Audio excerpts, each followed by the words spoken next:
Welcome back to Holiday Hot Takes. Let's get to it. From Sergeant Conager, high rate of fire is not as good as you'd think.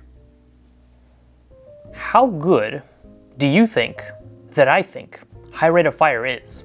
That's a hot take right there. I don't really know how to interpret this. I get it. You think that, oh, we've got to dump mags as fast as possible. Oh, everyone thinks that. Does everyone really think that? I think everyone knows that there's a happy balance, and some people like to dump a lot of darts, and other people would prefer a more controlled rate of fire. But at that point, they'd probably switch to semi-auto. So full mag dumps, crazy high rate of fire. I mean, it's fun to watch. That's why people like it. Do they always use it in games? I don't think so. Is it as good as I'd think or you'd think? I don't know, man. Please explain. Matthew Lugardo 4223. Rival is the best ammo type for beginners. I think that's a very reasonable take. So kind of cold. I think Rival just being, spherical, very easy to load into magazines if they exist, very easy to load into hoppers. Rival's just very family friendly. Even if it is flying, a little farther and harder than some other stuff that is the lower FPS, very family-friendly stuff. Rival is it's fun and it's easy to, it's easy to play with. It's definitely a good way for beginners to get interested in things. Magic Martin 666, if Nerf gave up making blasters and solely made short and long Accustrike darts, Hasbro would be a more profitable company. It's definitely a hot take. Also, what? Okay. If Hasbro just kept making Accustrike darts for their blasters instead of bringing out let's say N1 darts, would they be more profitable? I don't know. There's so many factors that go into this. Would we be happier? Probably. We would probably be happier as a hobby if they made accurate darts. We will always be happier if a company makes accurate darts. But if they just made darts and not blasters. I hate to point out the obvious, but what are they going to be fired out of at that point? And I know the whole point of this is that Nerf has made Accustrike darts, and the fact that they aren't still making them, they discontinued them very quickly and made them for a very specific line of blasters is kind of the frustration. And they also brought back half Accustrike darts for their Strife X, and that kind of seems to be the only place that they did that too, as a slap in the face. Why can't you do it more? But we also saw proof that they just don't work in every blaster. Accustrike heads don't work in all the blasters that they make. That's why the new Nerf Pro blasters made a different dart to be compatible. So I think if those darts were made better, we could be happy, because it seems like some people have some issues with those too. What if we saw those in a longer configuration? Would that make you happy? I don't think it would make Nerf profitable. I don't think it would make Hasbro profitable either. I think there's a lot of factors that would go into making Hasbro more profitable, and it's not just about making Accustrike darts. So, hot take, gonna have to disagree. Mechanwall 6590, the Nite Finder is perfectly usable today. Yes, that's a cold take because, as long as the Nite Finder isn't broken, it still works today. Do you mean you could bring it to a game and it would still be usable? I mean, a stock Nite Finder is not very powerful. Nite Finders are, of course, a classic mod. You can do a lot to a Nite Finder. You could probably still use it in a game with a little bit of modification. Or stock. I might know a thing or two about using something like that in a game. Don't let your dreams be dreams. You go use that Nite Finder in a game. Tell me how it goes. Brightside with an X. Nerf needs to double down on Rival and get Pro line out. Ooh, that is definitely a hot take. I would say this though. We should be thankful that Rival's still here. And I know people will argue about, oh, modern Rival not as good as old Rival or this point in time Rival. There have been a lot of opportunities for Rival to just be cut, but it is popular enough that it stays. And even if you don't like Rival, I think it represents an important ammo diversity that Nerf is kind of based on. The fact that we don't just have foam darts and Nerf, we have balls and discs and, larger ammo types. So keeping foam balls in Nerf ecosystem is, in my opinion, pretty important. So it's great that Rival still exists, even if it's been changed, mutated over time. Does that mean that they need to get the Pro line out so they can focus on Rival? I don't think that is something you need to worry about, because I don't know if Nerf really sees the Pro line as something to focus on beyond this point anyways. Maybe, maybe not. I think if you said they need to get N series out and focus on rival, that would be a little bit more on the money. I don't think having Nerf Pro and rival at the same time is a detriment. Old Baron's BI7HJ, the Nerf Halo Bulldog is underrated. Okay, it's a hottish take, but why? Can you give me a reason why? It's underrated because it looks cool?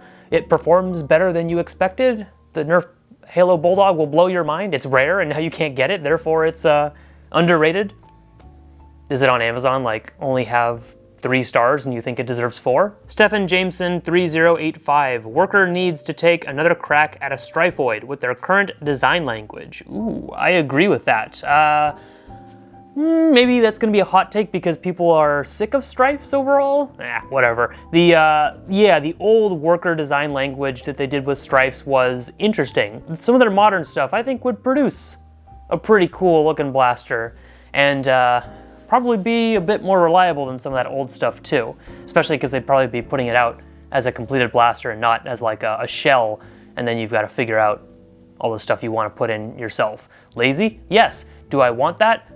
Maybe. Lil Big Young. Worker is starting to get too complacent and comfortable by releasing the same thing over and over again. Oh, whoops. Namely, the Harrier, Seagull, Kunlun, essentially reshells when you really think about it. Okay, see previous comment and now we're in trouble. Now we're at odds.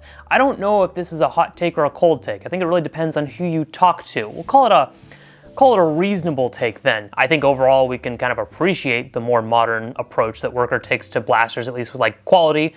It's not perfect, I know, but like go back a few years before like the pandemic and whoa, what is going on here?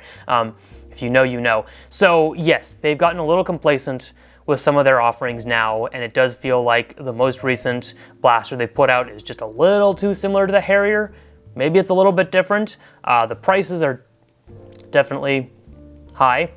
So that's that. I don't know if they're doing what they're doing because they feel it's more comfortable or a safer bet than like doing something completely new. Worker's just kind of a black box when it comes to figuring out what they're doing and why. But I agree, I'd like to see some more fun stuff from Worker that's unique. Speaking of that, Dillhouse259. We, Nerfers and companies, are running out of fresh new blaster ideas. There are still plenty of innovative blasters just waiting to be found, don't get me wrong, but a lot of guns just feel samey now, and we're getting less of those super cool and unique blasters because a lot of the ideas for them have already been done. That's definitely a hot take. Some people will complain about this and other people are just happy that a lot of options exist. And I find myself being the latter quite a bit of times. Like, yeah, you'll sometimes see stuff coming out that is very, very similar, whether it be like within the same company, as we just talked about with like Worker, or it's very similar across all companies. But that just means that you have a bunch of options that you can choose your favorite from, which is cool.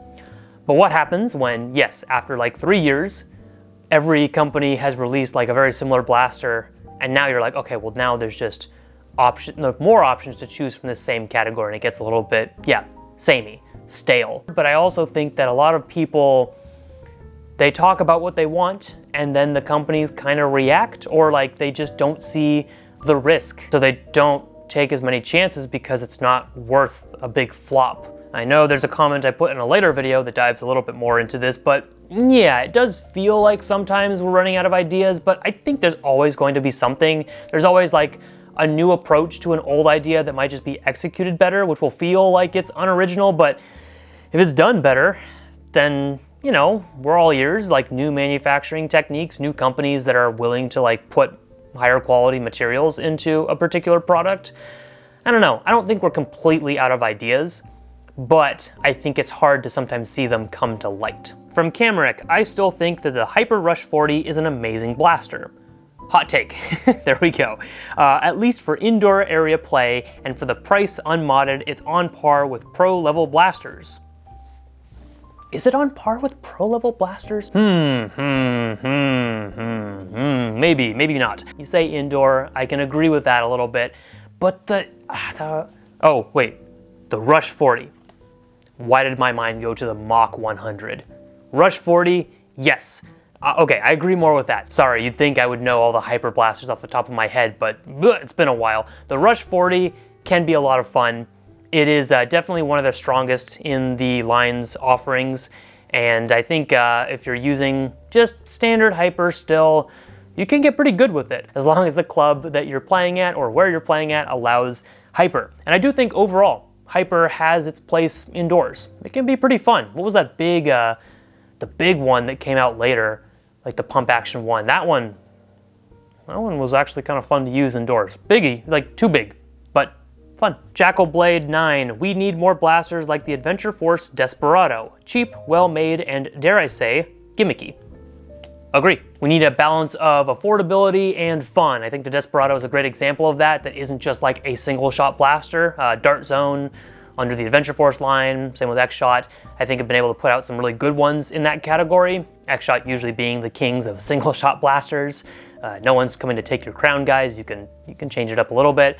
Dart Zone has definitely put out some really strong offerings that are like in that budget friendly category. And once you like shrink down blasters to a really small size, the like quality of the plastic is usually not as big of a deal because all the internals are right up against it, so it feels pretty solid because there's no room for feeling how thin the plastic is. Sorry, I think I'm talking about X-Shot again. But yes, the Desperado, pretty fun for the price and like effective.